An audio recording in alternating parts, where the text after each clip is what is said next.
Walladzina kadzdzabu biayatina summu wa bukmun fidh dhulumat. Di ayat ini sebelum kita bahas ya, menunjukkan bahwa memang dakwah itu ya tergantung situasi ya. Keras, halus, keras atau lembut, pelan atau cepat, kemudian apa ya, dengan cara terang-terangan atau diam-diam, itu tergantung situasi ya, tergantung situasi. Tidak selalu yang keras itu benar, tapi juga tidak selalu yang lembut itu benar. Artinya apa?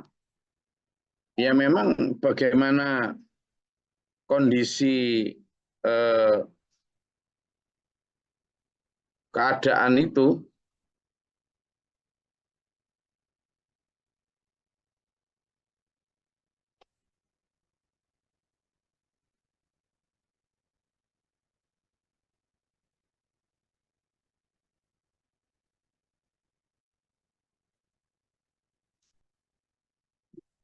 keadaan di mana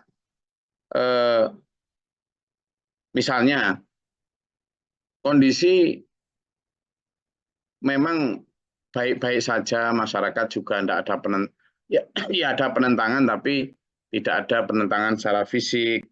Kemudian di sana juga arah dakwahnya itu tidak ditentang secara keras gitu. Maka dakwah yang diperlukan di sana adalah pelan, lemah lembut.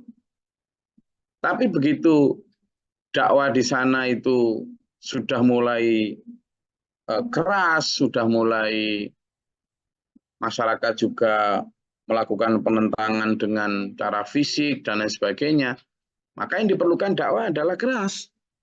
Demikian pula kata-kata. Kita selama ini misalnya menyatakan bahwa dakwah itu harus dengan cara kata-kata yang lemah lembut, tutur kata yang baik, yang sopan. Ya tidak selalu begitu juga. Ya memang mayoritas dakwah itu harus disampaikan dengan tutur kata yang baik, dengan tutur suara yang baik.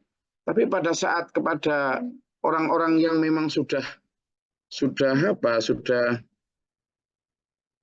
benar-benar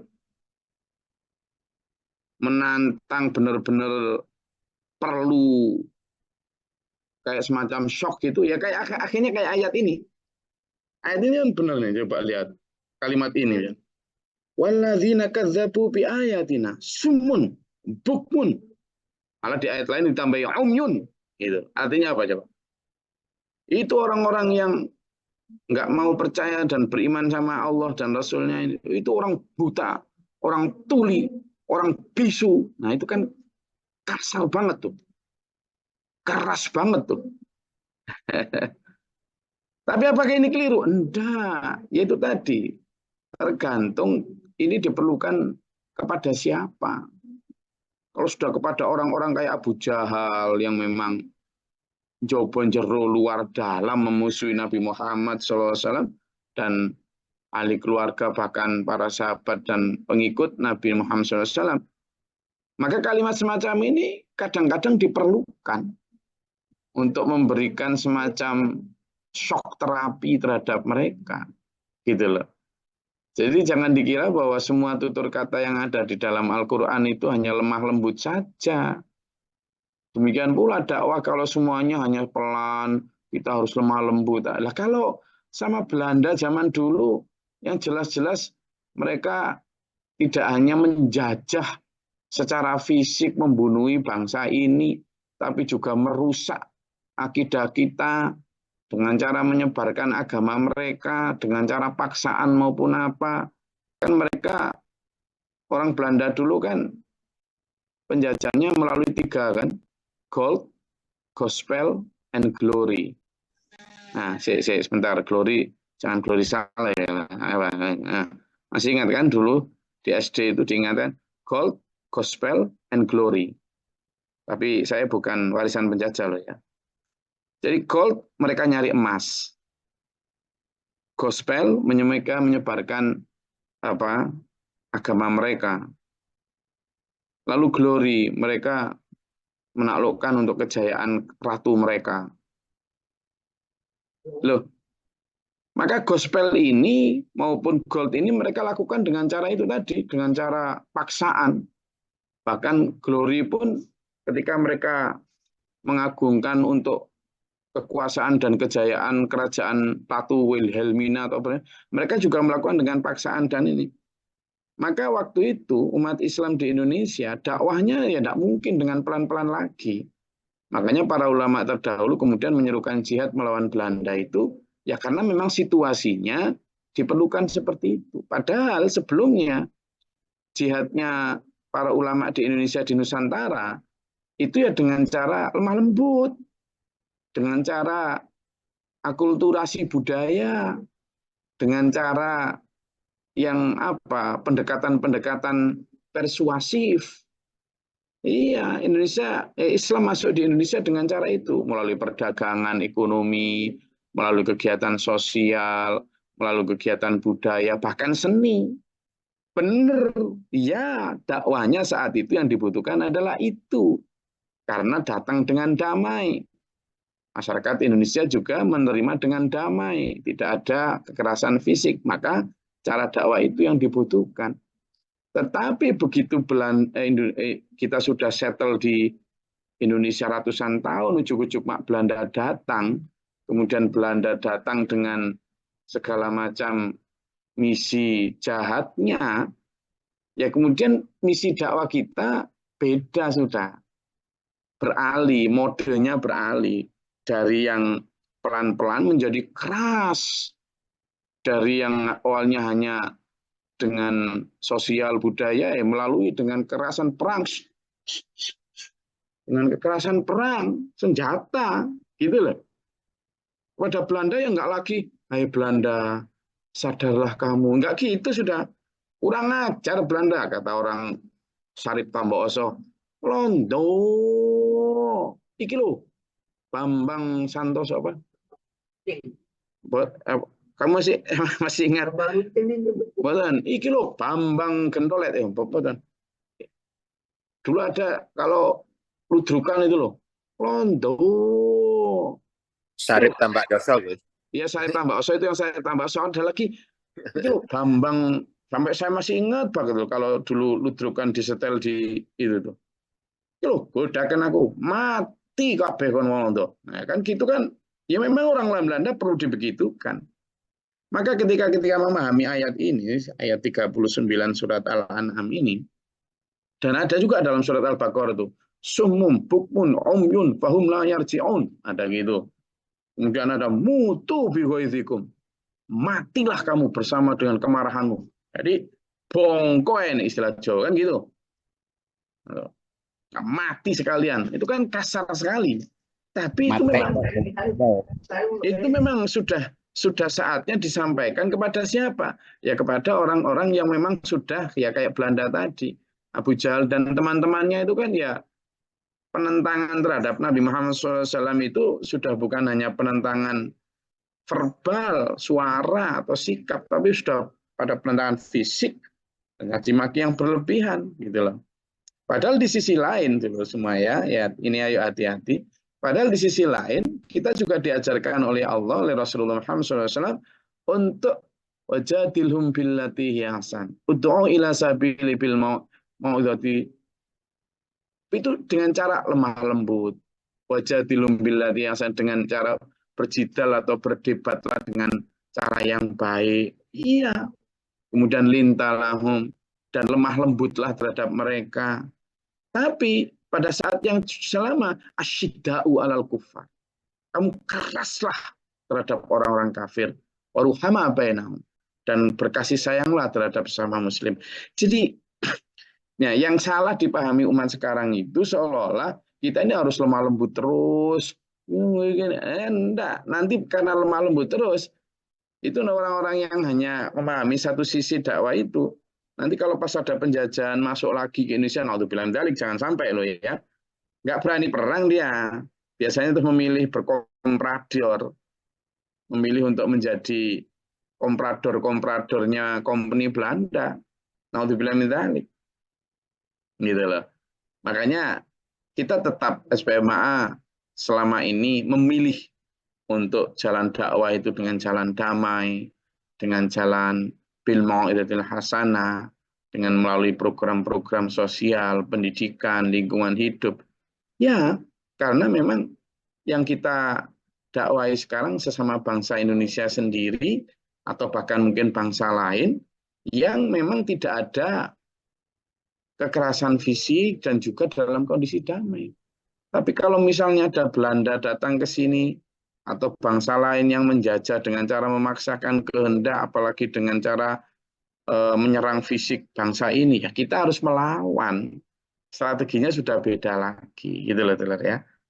Ya ibarat orang kalau memotong kayu besar, ya tidak mungkin dengan silet kecil tatra lalu harus lemah lembut. Kapan terpotongnya? Lalu irik karena dengan dasar lemah lembut gitu. Ya harus dengan kapak, biar bila perlu dengan geraji mesin. Nggak mungkin geraji mesin dengan cara kemudian nggak mungkin. Tapi ketika sampean dan saya harus menservis jam tangan, yang nggak mungkin dengan kapak maupun gergaji mesin, tapi alat-alat yang kecil, pelan-pelan, lembut, gitu lah. Itu kerasnya rempeyek penting lah. Kalau rempeyek atau kerupuk lalu kemudian lembek ya nggak enak masih, gitu loh. Tapi kerasnya, maaf, kotoran sapi yang kering itu kan mirip rempeyek juga, yang nggak enak, nggak bagus, jelek. Keras yang begitu jelek, nggak bagus, gitulah. Lembutnya jenang atau coklat panas, coklat nih, ya kan, lembut, enak, bagus. Tapi lembut, maaf, kotoran ayam yang masih hangat, kan coklat juga, yang nggak enak, nggak bagus, jelek, kotor. Jadi lemah lembut itu baik pada kondisi apa, lemah lembut itu jelek pada kondisi apa. Keras kasar itu jelek pada kondisi apa, baik pada kondisi apa. Gitu loh. Jadi makanya dakwah juga begitu. Lemah lembut itu diperlukan saat kondisi seperti apa.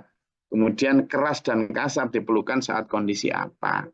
Ini harus kita pahami betul supaya tidak hanya berhenti pada satu metode dakwah. Pada ayat ini, ayat 39 surat Al-An'am ini, Allah menyatakan orang-orang yang mendustakan ayat-ayat kami itu adalah orang yang buta, orang yang tuli, orang yang bisu, ya, dan mereka berada dalam kegelapan. Ya karena kemarin sudah yang kita bahas sebelumnya, mereka dikasih lahum adzanun, mereka dikasih telinga, la yasma'una biha, tapi tidak untuk mendengarkan kebenaran. Ya secara lahir mungkin dengar, tapi malah telinga hatinya yang menolak. Walau ayunun, mereka juga diberi mata, bisa melihat kebenaran yang dibawa Rasulullah Muhammad SAW, tapi ya tidak mata hati yang dipakai. Misalnya tahu Nabi Isa mampu menghidupkan orang mati, terus percaya langsung? Enggak. Mereka malah menganggap bahwa ini hanyalah sihir, sihrum mubin, sihir yang nyata. Padahal sebelumnya sudah minta mujizat katanya. Nah itu kan walahum a'yunu la yubsiruna biha. Punya mata tapi tidak untuk melihat. Sudah ada orang buta bisa melihat, menghidupkan orang mati, membuat tanah menjadi burung, banyak menyembuhkan orang kusta dan sebagainya. Tapi apa? Enggak. Walahum adzanu la yasma'una biha, walahum a'yunu la yubsiruna biha, walahum qulubun. Mereka punya hati, tapi la yafqahuna biha, tidak untuk memahami. Nah, ini yang disebut Jadi mungkin sumum bukmun itu matanya ya ada, telinganya ya ada, nggak kopok gitu loh.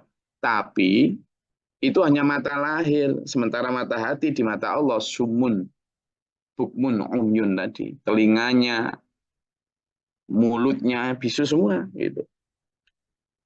May yasha'illahu yudlilhu wa may yasha' yaj'alhu 'ala siratal mustaqim. Karena itu ya semuanya sudah kembali kepada Allah ketika kita berdakwah, sudah orang didakwai, diberi contoh dengan pendekatan yang baik, tetap aja kekeh tidak mau ya sudah.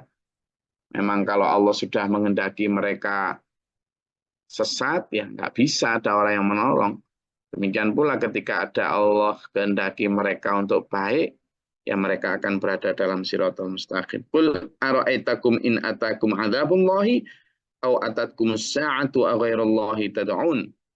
Katakanlah, sebelum itu ya, jangan kemudian tapi bicara takdir ya. Oh berarti orang jelek itu karena ditakdir Allah jelek. Orang baik itu berarti ditakdir Allah baik. Kembali kepada kita. Pembicaraan takdir itu pembicaraan nanti di akhirat, bukan pembicaraan sekarang yang kemudian kita menyalahkan takdir untuk kesalahan kita. Kita ini di dunia diberi Allah hak untuk berikhtiar. Ketika hidayah, itu adalah seperti misalnya buah yang ada di pohon. Hidayah tersedia kok di sana. Cuma kita mau manjatnya atau enggak. Itu ikhtiar kita. Ketika misalnya ada begitu banyak buah yang tergantung di pohon, kita kelaparan. Kemudian di bawah pohon, lalu kita ngomong duduk aja di pohon, bawah pohon. Kemudian bahkan ditolong orang untuk naik ke pohon, nggak mau. Bahkan memusuhi orang yang menolong. Lalu dia mengatakan, gimana takdir lagi, memang aku lapar ya gimana lagi, nanti kalau Allah Tuhan berkehendak lah, aku diberi buah sendiri. Nggak mau ikhtiar ngambil buahnya. Padahal sudah tersedia. Ada orang yang mau nolong, mau manjatkan, untuk dia nggak mau terima juga. Terus menyalahkan Tuhan, katanya lapar itu karena takdir. Nah ini sama aja dengan kita. Hidayah sudah tersedia. Quran ini adalah huda wa nurun. Petunjuk dan hidayah. Kita mau nggak memakai Quran? Nggak mau ikhtiar memakai Quran dan hadis sebagai petunjuk hidup.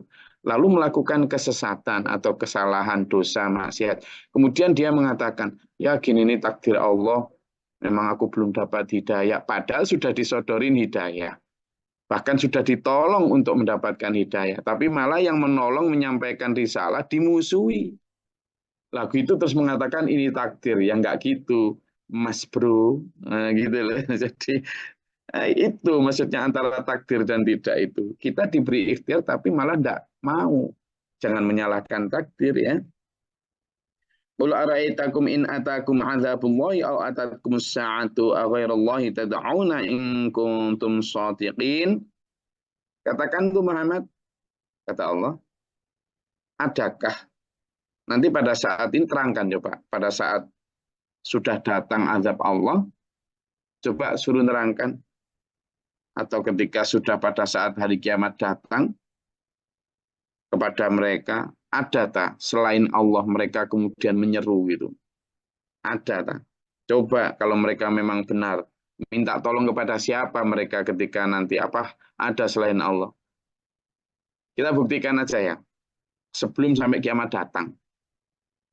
Coba misalnya ketika ada bis, zaman penumpang bis gitu ya, mau di situ pelacur, mau di situ pencoleng, mau pencopet, mau pezina, mau apapun penjahat, koruptor yang ada di bis itu. Ketika bis itu misalnya mau nabrak sesuatu atau ngerem mendadak atau apa, kebanyakan lah, misalnya sudah mau masuk jurang, apa yang diteriakkan Allah? Manusia. Ya Allah ya Tuhan, misalnya yang non Muslim juga gitu, manggilnya Tuhan, Yesus apa segala macam, panggil nama Tuhannya semua. Padahal masih di dunia tuh, gitu. Itu menunjukkan bahwa sebenarnya hati nurani mereka. Bahkan ada cerita itu orang di pesawat yang pesawat terjadi turbulence itu kan kayak jatuh, kemudian atau kena badai dan lain sebagainya. Itu orang-orang yang katanya pada saat di darat dia merasa nggak percaya Tuhan, teriaknya aja, my God, oh my God, oh my God, ngomong gitu semua. Yesus Kristus, siapa yang Islam juga, ya Allah, tolonglah kami. Padahal selama sebelum di pesawat yang nggak sholat, yang nggak apa, tapi yang dipanggil ya Allah. Apalagi nanti di akhirat, yang jelas-jelas sudah sadar betul akan kesalahannya, yang dipanggil tetap ini. Bal iyahu tad'una, tetap saja nanti yang dipanggil adalah Allah. Oleh situ panggilan nurani yang paling dalam. Kenapa? Karena pada saat kita di alam ruh, sebenarnya semua dari kita itu muslim gitu itu. Kenapa? Karena di alam ruh kita itu dijanji sama Allah. Alastu birabbikum, kata Allah. A'udzubillahi minasyaitonir rajim. Alastu birabbikum. Bukankah aku ini Tuhanmu? Bersediakah kamu untuk bersyahadat bahwa aku ini Tuhanmu? Siapkah kamu berjanji untuk menuhankan aku ketika nanti di dunia? Berjanjikah kamu untuk menomorsatukan aku dan mentaatiku? Kita semua, qalu, berkata kita semua ini, bala syahid. Nah, nggih Gusti, kita bersaksi, kita bersedia, kita berjanji, kita berikrar akan menuhankan Engkau. Engkaulah Tuhan kami, prioritas kami, yang kami sembah dan kami taati. Kita semua berarti kan muslim kita. Tapi begitu lahir di dunia, nah itu sudah pengaruh keluarga, pengaruh lingkungan, dan seterusnya. Menjadikan seorang itu lupa janjinya ketika di alam arwah. Nah, kita ngaji ini, kita diingatkan kembali sama Allah. Kamu nanti kalau nggak segera taat pada Allah, di akhirat nanti loh yang kamu teriak itu Allah. Jangankan di akhirat, ya kayak tadi itu di pesawat gitu aja. Kalau ada apa-apa yang diteriakkan ya Tuhannya. Karena memang pada nurani yang paling dalam sebenarnya mereka adalah beriman, tapi itu tadi gitu loh. Maka kata Allah, fa yakshifu ma tad'una ilaihi ma insya'a wa tansawna ma tusyrikun. Jika dia menghendaki, dia hilangkan apa yang kamu mohonkan kepadanya, dan kamu tinggalkan apa yang kamu persekutukan dengan Allah. Di dunia maupun di akhirat. Kalau Allah menghendaki itu, bisa aja dihilangkan bahaya itu, dan kamu akan mengusir semua hal-hal musyrik yang selain Allah gitu. Tapi ya itu tadi, manusia kan lebih banyak lupanya daripada ingatnya. Maka ngaji seperti ini menjadi penting bagi kita untuk selalu dalam kondisi aware, dalam kondisi ingat, ya. Gitu dulu. Jadi ayat 39, ayat 40, ayat 41 itu memberikan kita clue bahwa pertama tentang orang-orang yang tidak memahami Quran, tidak bisa melihat kebenaran, tidak mau mendengar kebenaran, itu disebut dalam Al-Quran sebagai sumun, bukmun, bahkan di ayat lain sebagai umyun, tuli, bisu, dan buta. Tapi yang dimaksud adalah buta hati, tuli hati, dan bisu hati. Dan pula, kita ini pada dasarnya sangat beriman kepada Allah. Maka ngaji seperti ini untuk mengingatkan kita kembali kepada keimanan kita yang baik. Selesai itu, monggo kalau ada yang mau ditanyakan atau disampaikan, silakan.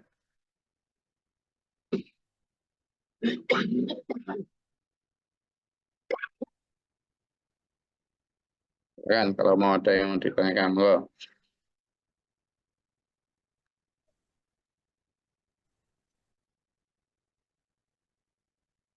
Terus buat pakai gak pakai mbak yang sebut nama tuh.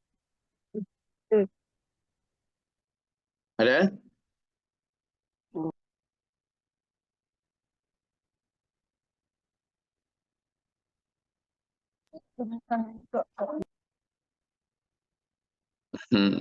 Keluar masuk ya. Mas Iswanto mau menanyakan sesuatu atau kepenjat? Ini kalau geremeng jalan. Ada yang gremeng barangin apa nih? Gremeng itu bahasa mana gremeng itu?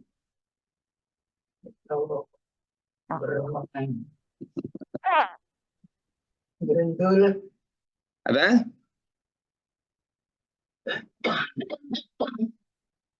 Oke, kalau tidak ada yang ditanyakan, gini. Jadi kita sebagai umat Nabi Muhammad SAW itu baik cara beribadah, cara dakwah, cara muamalah, cara tarbiyah, semuanya itu kita mengikuti Rasulullah Muhammad SAW. Bahkan cara sholat pun Mas Ken, kita itu shollu kama ra'aitumuni usolli. Sholatlah kamu wahai Ken sebagaimana kamu melihat aku sholat, kan gitu Rasulullah. Nah, kita kan nggak bersama Rasulullah, tapi para sahabat yang melihat Rasulullah menceritakan kepada kita bagaimana sholatnya, bagaimana keluarganya, bagaimana ibadahnya, bagaimana dakwah Rasulullah, dan seterusnya. Dan ini membuat kita harus sadar bahwa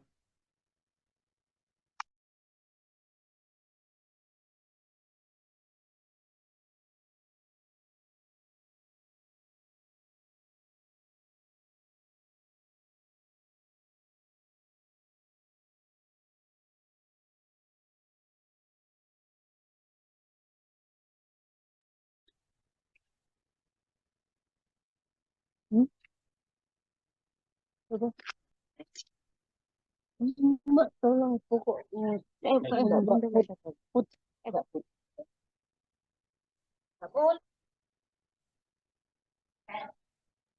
jadi kita harus mengikuti apa adanya. Rasulullah bagaimana mengajarkan kepada kita, dan itu menjadi satu satu pemahaman bahwa ya memang harus kita sadari, ikut apa adanya Rasulullah, cara beribadah, cara ngaji, cara berkeluarga dan sebagainya, termasuk hal ini. Jadi tidak membuat-buat sendiri, insya Allah selamat kita. Ibarat kita menjalani hidup itu masuk ke hutan belantara, ya kita mengikuti orang-orang yang sudah melaluinya dengan selamat. Mau turun, mau berhenti, mau belok kiri, belok kanan, siapa cari aja, jangan bikin jalan sendiri. Nah itulah yang kita sebut dalam setiap sholat, ihdinas siratal mustaqim. Ya Allah tunjukilah aku jalan yang lurus. Ketika Allah tanya, jalannya siapa? Siratal ladzina an'amta alaihim. Jalan orang-orang yang kau beri nikmat ya Allah. Sopo mereka? Kita pun jawab, siratal anbiya'i wal mursalin. Jalan para nabi, para sahabat, para mursalin terdahulu. Gitu kan?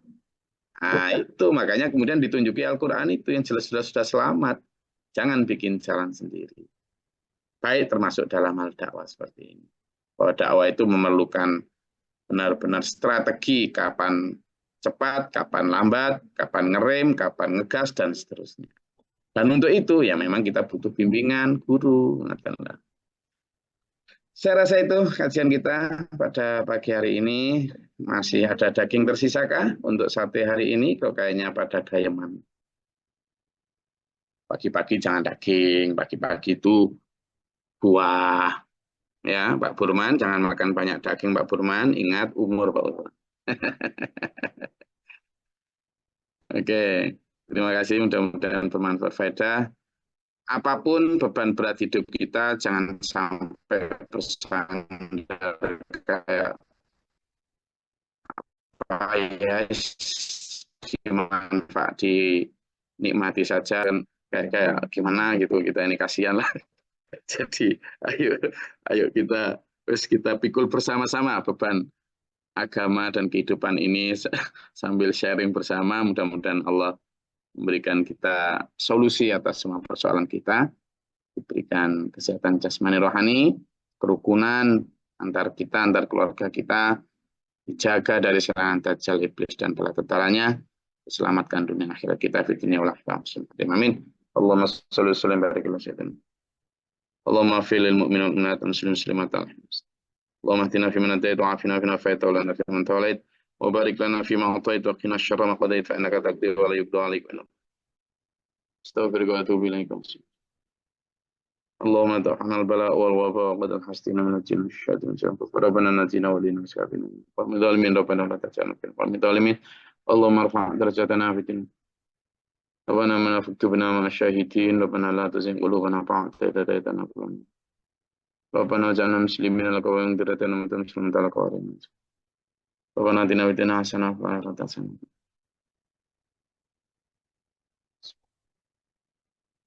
Subhana rabbika rabbil izzati amma yasifun. Salamun alhamdulillahi rabbil alamin. Assalamualaikum warahmatullahi wabarakatuh.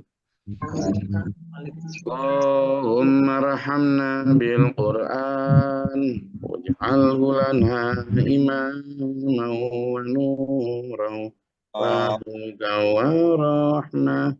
اللهم ذكرنا منه ما نسينا وعلمنا منه ما جهلنا وارزقنا تلاوته آناء الليل وأطراف النهار لنا حجة يا رب العالمين.